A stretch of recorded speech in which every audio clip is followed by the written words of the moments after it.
Halo sahabat Katolik Indonesia, selamat datang kembali di ulasan channel Sahabat Katolik. Jangan lupa di subscribe, like, dan share di komen-komen ya di bawahnya. Baik, kali ini kita akan membahas tentang Deklarasi Abu Dhabi. Deklarasi Abu Dhabi itu dilakukan oleh Paus Fransiskus sebagai perwakilan dari Gereja Katolik dan Imam Besar Al-Azhar. Deklarasi ini secara simbolik sebenarnya sudah dimulai pada Perang Salib kelima tahun 1219, sekitar 800 tahun yang lalu, dengan kedatangan Santo Fransiskus dengan Sultan Al-Hamid.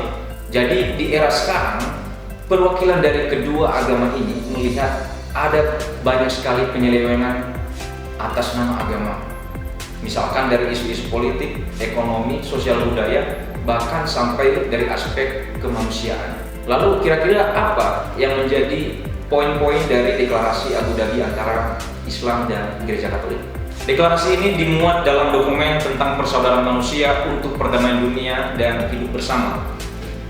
Pertama-tama, kami menyampaikan bahwa deklarasi ini diperuntukkan bagi mereka yang beriman dan bahkan bagi mereka yang tidak beriman, dan kepada mereka yang berkehendak untuk melakukan kebaikan. Pertama, deklarasi ini mengingatkan kita bahwa ajaran-ajaran agama berakar pada nilai-nilai perdamaian. Nilai-nilai perdamaian yang dimaksud adalah bagaimana kita menjunjung tinggi nilai-nilai timbal balik. Jadi kalau kita melakukan kebaikan untuk orang, maka orang lain juga akan melakukan kebaikan. Begitu juga sebaliknya. Kita diingatkan untuk hidup dalam persaudaraan dan kehidupan yang harmonis, membangun kembali kebijaksanaan, keadilan, dan kasih di dalam tindakan kita, terlebih-lebih kepada sesama ciptaan.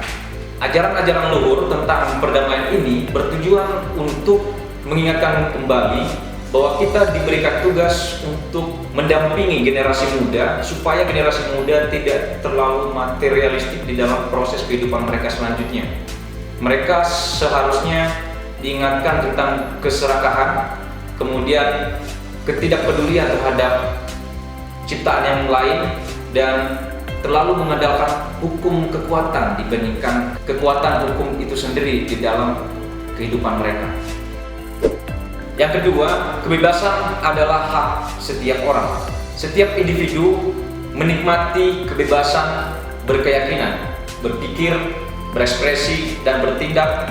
Kita diingatkan bahwa pluralisme dan keberagaman agama, warna kulit, ras, jenis kelamin, bahkan bahasa kita itu memang dikehendaki oleh Tuhan di dalam kebijaksanaannya. Dengan demikian, kita jangan sekali-sekali memaksa orang untuk mengikuti agama ataupun budaya tertentu. Yang ketiga, keadilan yang berlandaskan belas kasih. Keadilan yang berlandaskan belas kasih merupakan jalan yang harus diikuti untuk mencapai hidup bermartabat yang setiap manusia berhak atasnya. Artinya bahwa di dalam proses menunjukkan keadilan kita harus menunjukkan belas kasih, terlebih-lebih kepada mereka yang tertindas. Yang keempat adalah dialog. Kita diajak untuk berdialog, untuk memahami budaya toleransi. Selain memahaminya, kita juga harus mendorong dan mengkampanyekan budaya toleransi di tengah hidup bermasyarakat. Penerimaan sesama dan hidup bersama secara damai akan sangat membantu untuk mengurangi berbagai masalah ekonomi, sosial, politik, dan lingkungan, karena kita melakukannya secara bersama-sama. Yang kelima, bahwa dialog juga antar umat beragama berarti berkumpul bersama dalam ruang luas nilai-nilai rohani, manusiawi, dan sosial bersama. Dan di sini sebenarnya kita meneruskan keutamaan-keutamaan moral tinggi dari agama masing-masing. Kenapa hal ini didorong? Karena supaya kita terhindar dari perdebatan-perdebatan yang tidak produktif. Artinya, agamaku agamamu, agamamu agamamu. Tetapi di aspek lain, kita punya nilai-nilai kesamaan untuk menjunjung tinggi nilai-nilai kemanusiaan dalam kehidupan bermasyarakat. Jadi dalam dialog itu tidak harus kita membandingkan mana yang benar dan mana yang salah. Dalam kehidupan kita bersama, kita cenderung sekali untuk membanding-bandingkan antara yang paling benar, yang paling baik, atau mereka yang paling tidak baik, atau yang paling tidak benar. Yang keenam, bahwa perlindungan tempat ibadah seperti gereja dan masjid adalah kewajiban yang dijamin oleh agama. nilai-nilai kemanusiaan, hukum, dan perjanjian internasional. Jadi, tidak ada toleransi bagi mereka yang melakukan penolakan atau pengerusakan terhadap rumah-rumah ibadah di seluruh dunia. Karena tindakan-tindakan itu merupakan penyimpangan dari ajaran agama. Yang ketujuh adalah menyangkut terorisme.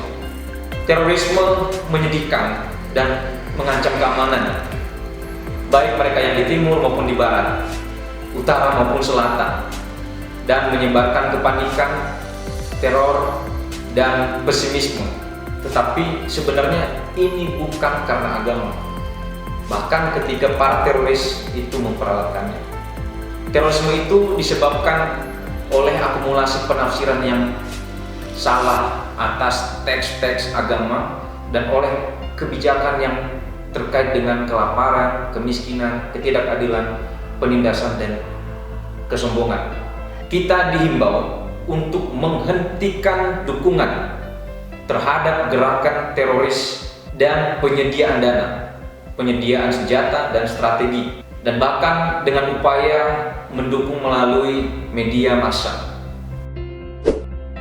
Yang kedelapan adalah konsep kewarganegaraan berlandaskan pada kesetaraan dan kewajiban, di mana semua menikmati keadilan.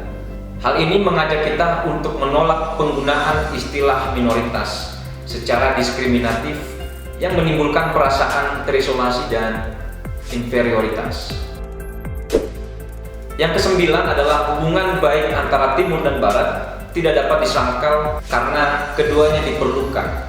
Keduanya tidak boleh diabaikan sehingga masing-masing dapat diperkaya oleh budaya yang lain melalui pertukaran dan dialog yang bermanfaat.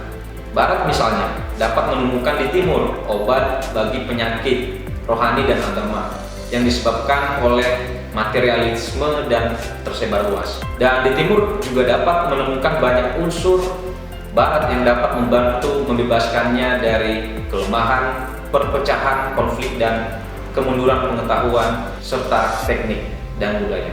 Jadi timur dan barat merupakan sebuah wilayah yang tidak dapat dipisahkan antara satu sama yang lain karena keduanya saling membutuhkan di dalam mengisi ilmu pengetahuan, budaya, dan teknologi, bahkan dalam konsep agama dan kemanusiaan.